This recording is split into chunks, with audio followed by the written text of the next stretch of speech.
Welcome back to my 91 Toro recycler. So this thing ended up sitting out in the rain for 3 years because of all sorts of horrible things have been happening. But I won't get into that. Let's get into this. So the first thing is the engine won't turn. The other thing is this linkage here is seized up. Will not move. The lever for the carburetor is seized up too. Anyway, so yeah, a lot of water damage, unfortunately. So I'm gonna tear into this and see what I can find. Should probably change the oil too. Let's see. The oil's clean, but that doesn't necessarily mean it's good. Oil loses viscosity after a while. Where's my flashlight? Okay, here's my flashlight. Well, at least it's empty. Kind of dirty in there, to tell you the truth. Ooh, perfect.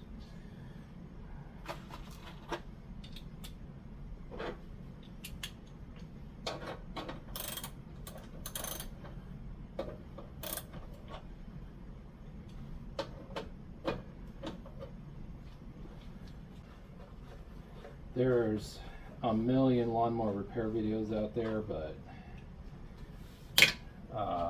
you know, done by people who actually know what they're doing. By the way, this is a how I done it video, not a how-to video. So if you're looking for professional advice, go somewhere else. There we go.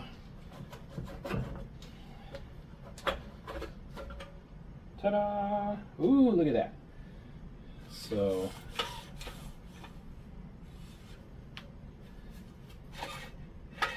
okay, yeah, little catches come out, and uh-oh. Is that because I did it upside down? Or is there something wrong with it? I think it's just because it was upside down. Okay, so this part works fine. I actually painted this once. It's held up okay. It's just dirty. Okay, let's set that aside somewhere. All right, so the little cup here is full of water. And that is really rusty right there. So I think my fears are confirmed here, or my suspicion. Oh, there we go. There we go. Yeah, it moves. It's just stuck. Let's take the spark plug out, just in case there's any liquid in the cylinder. What does that look like? 15? No, it's bigger. 16? 16 fits. All right, let's do 16 then.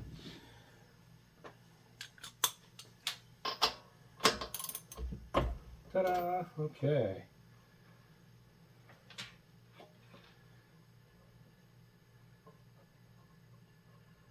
Someone told me, don't use that brand spark plug, it'll break.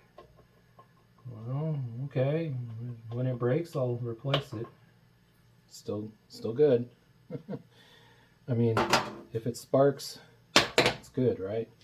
All right. Does it still? It still has a.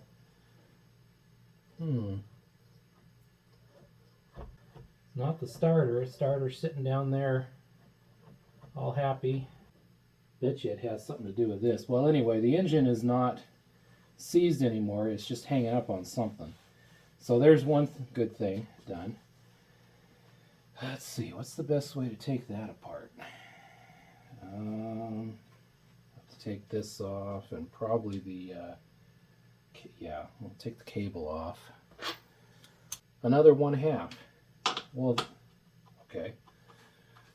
Wait, this is a 1/2. And it fits better because it's a 6-sided, not a 12-sided. Okay, I'm going to have to go through this. There's something wrong with my tool set. Neat. Okay, well, anyway. Let's just take this whole cable off. Uh-oh. Well, that doesn't feel good.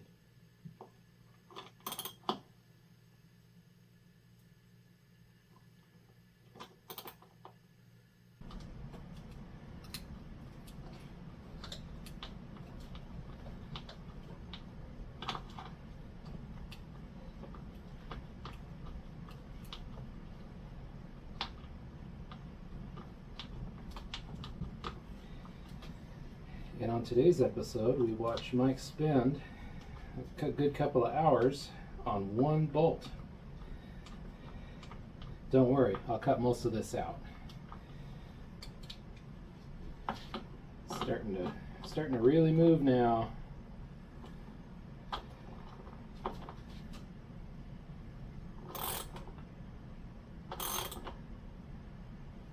Yay!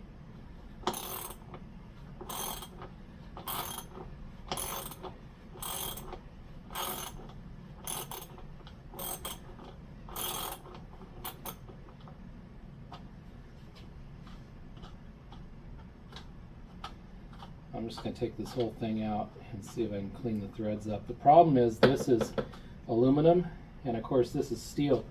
Oh no, look at all the, looks like powdered aluminum. Oh dear, there are almost no threads left down in there. Wow. So there, that does that. Okay, that frees up that, and then we can remove that. Yeah, it's pulling, it's catching, pulling, and releasing, just like it's supposed to. So, the problem is definitely down here, except now it's moving. Ah! What the heck is going on with this machine? It just wants attention, I guess. Let's see, can I see down in there? Ooh. Neat.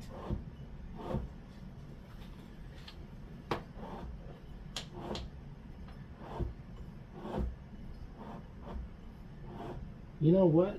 I think it might be hung up on the blade, which means there's something wrong with the clutch, I think. Or is this the clutch? Maybe this is the clutch and the brake. Oh, there we, well, no.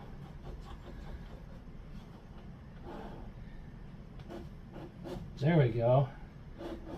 Ah, we got the blade moving independently of the engine now. Okay, does that mean that the engine will move? Ah, look at that! Look at that! Nice! Okay. I'm still going to take all that apart to clean it up. But yeah, so we've got, okay, we still have a seized carburetor linkage control thing. See how much I can do.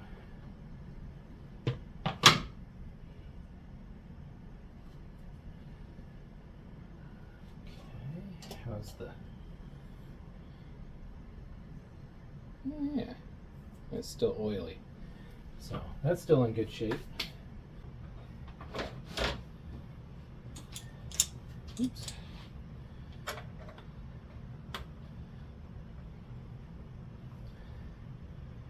Oh, I might want to change the fuel hose too.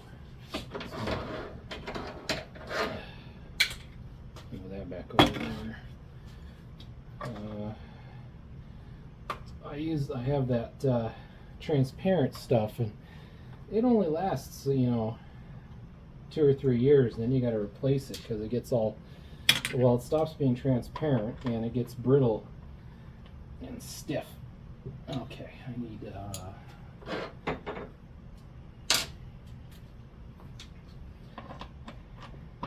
there we go.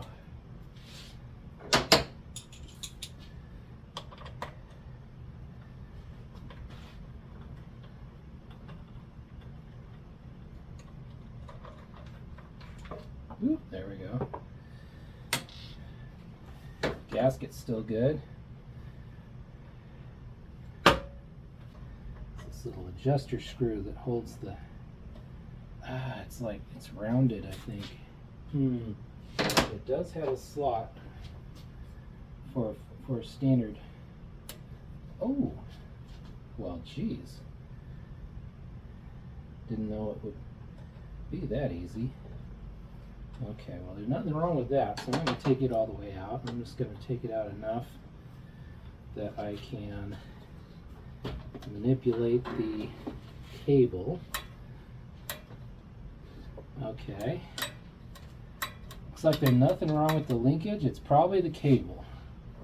Let's see. How do you get the cable out? Oh, it's got a tab. Okay, well, I may have to take that all the way out then.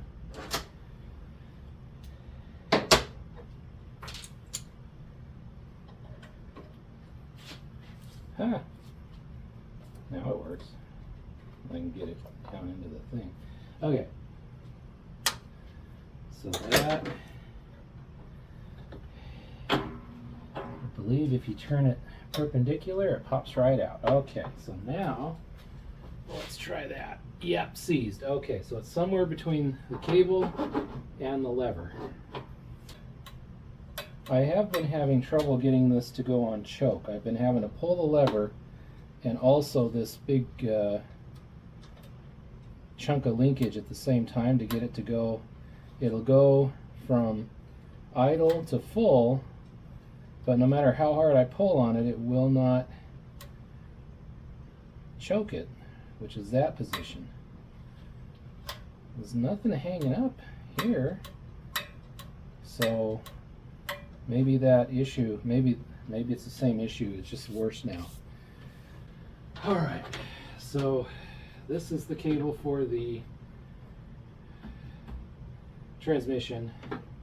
This is the electrical connection for the starter and the battery. What's all this? Okay, this big one over here, this big guy is the operation of the bail.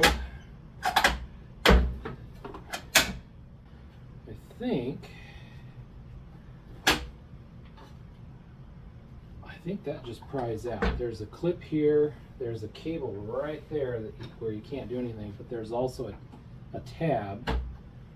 Yeah. And then, is there another? Oh, I think there might be some on the side. Looks like that's got some on the side there. Let's get, well, I got that side. I got my side. Get the opposite side. There we go. Haha.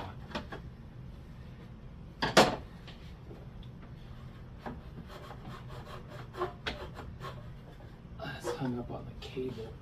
Oh, the cable has no what you call it, no slack. Okay, let's see, there's a clip we can take off.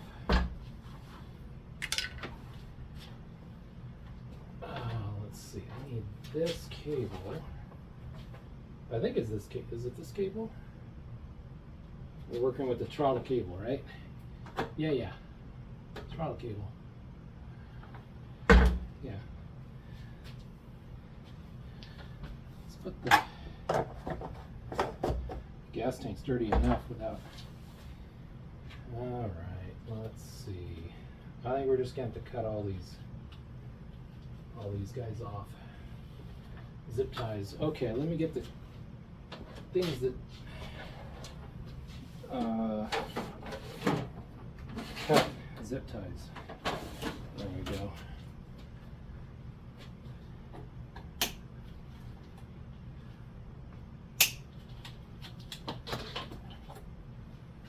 Well, they're garbage now.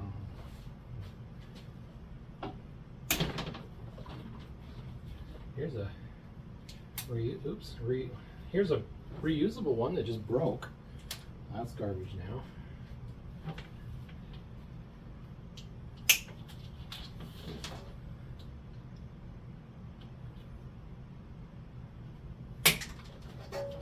There we are. Alright, we should be able to get that cable out now.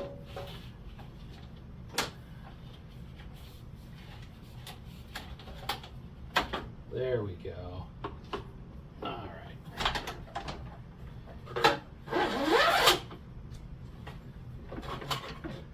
I think this is all one assembly that we were supposed to buy a new one.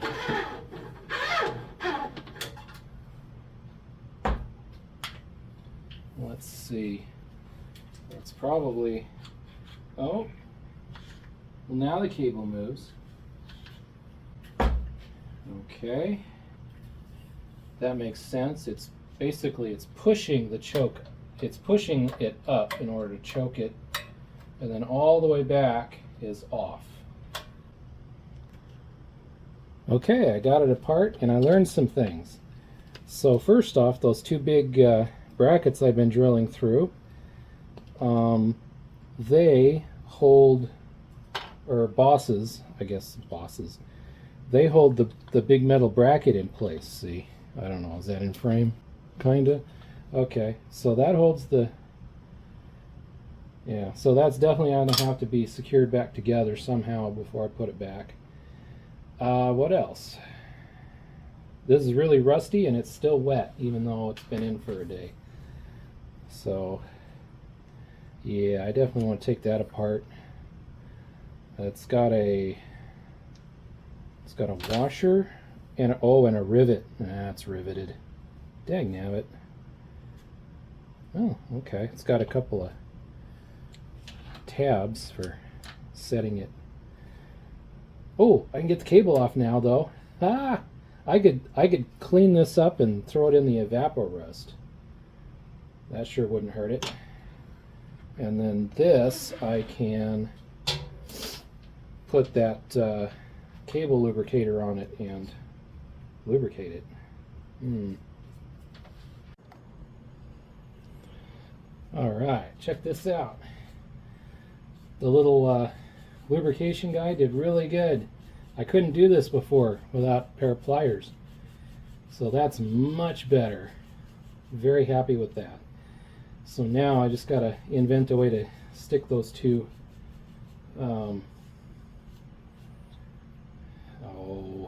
those two plastic pieces of the housing back together. Let me show you the tool I used. It probably will look familiar. It's this little guy. You put the, well, I can show you. You put the one end in here, and you let the wire out the top. So you put that in there, and then you kind of have to twist both of these at the same time, and it clamps it down, but it doesn't necessarily make a seal. Sometimes you have to really push on this end to get it to seal, and then you put your straw on your whatever can of good old whatever it is in there.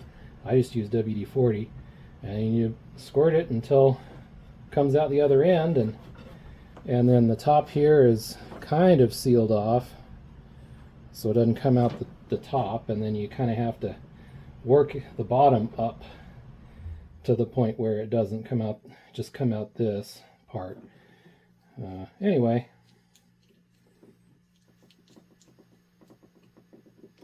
so yeah, that is my little cable lubing tool.